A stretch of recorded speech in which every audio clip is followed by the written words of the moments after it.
Palakkad കണ്ണമ്പ്രയിലെ rubber കടയിൽ നിന്ന് പട്ടാപ്പകൽ പണവും രേഖകളും മോഷ്ടിച്ച സംഭവത്തിൽ കുപ്രസിദ്ധ മോഷ്ടാവ് പിടിയിൽ. ഇടുക്കി കുരങ്ങൻപാറ സ്വദേശി കീരി രതീഷ് എന്ന് വിളിപ്പേരുള്ള രതീഷിനെയാണ് വടക്കഞ്ചേരി പോലീസ് അറസ്റ്റ് ചെയ്തത്.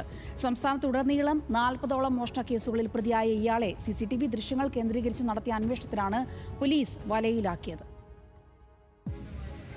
ഇക്കഴിഞ്ഞ തിങ്കളാഴ്ച ഉച്ചയ്ക്ക് 2:30യോടെയാണ് കണ്ണമ്പ്ര കല്ലിങ്കൽപ്പാടത്ത് പ്രവർത്തിക്കുന്ന സുമേഷിന്റെ ഉടമസ്ഥതയിലുള്ള റബ്ബർ കടയിൽ കവർച്ച നടന്നത്. കടയുടമ തൊട്ടടുത്തുള്ള വീട്ടിലേക്ക് ഉച്ചഭക്ഷണത്തിനായി പോയ സമയത്തായിരുന്നു സംഭവം. കടയ്ക്കുള്ളിൽ കയറിയ പ്രതി ഇരുമ്പ് മേശയുടെ വലിപ്പ് തകർത്ത് 25,000 രൂപയും പ്രധാനപ്പെട്ട രേഖകളും അടങ്ങിയ ബാഗ് കവരുകയായിരുന്നു. കടയിലെയും സമീപത്തെയും CCTV ക്യാമറകളിൽ പതിഞ്ഞ ദൃശ്യങ്ങൾ സഹിതമാണ് ഉടമ സുമേഷ് വടക്കഞ്ചേരി പോലീസിൽ പരാതി നൽകിയത്. ഈ ദൃശ്യങ്ങൾ കേന്ദ്രീകരിച്ച് വടക്കഞ്ചേരി പോലീസ് നടത്തിയ ഊർജിതമായ അന്വേഷണത്തിലാണ് കുപ്രസിദ്ധ മോഷ്ടാവ് കീരി രതീഷ് പിടിയിലാകുന്നത്.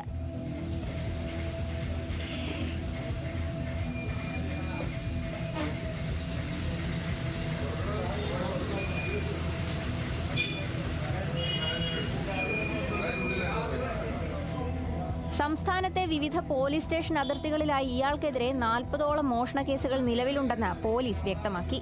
പകൽ സമയത്ത് പ്രദേശങ്ങളിൽ കറങ്ങി നടന്ന് ആളൊഴിഞ്ഞ സ്ഥാപനങ്ങളും വീടുകളും കണ്ടെത്തി കവർച്ച നടത്തുന്നതാണ് ഇയാളുടെ രീതി. വടക്കഞ്ചേരി തങ്കം ജംഗ്ഷന് സമീപം അടുത്ത മോഷണത്തിനായി പദ്ധതിയിടുന്നതിനിടെയാണ് പോലീസ് സംഘം ഇയാളെ വളഞ്ഞുപിടിച്ചത്. കവർച്ചയിലൂടെ ലഭിക്കുന്ന പണം ഉപയോഗിച്ച് തമിഴ്നാട്ടിലെ പൊള്ളാച്ചിയിൽ ലോഡ്ജുകളിൽ മുറിയെടുത്ത് ആഡംബര ജീവിതം നയിക്കുകയാണ് ഇയാളുടെ പതിവ്.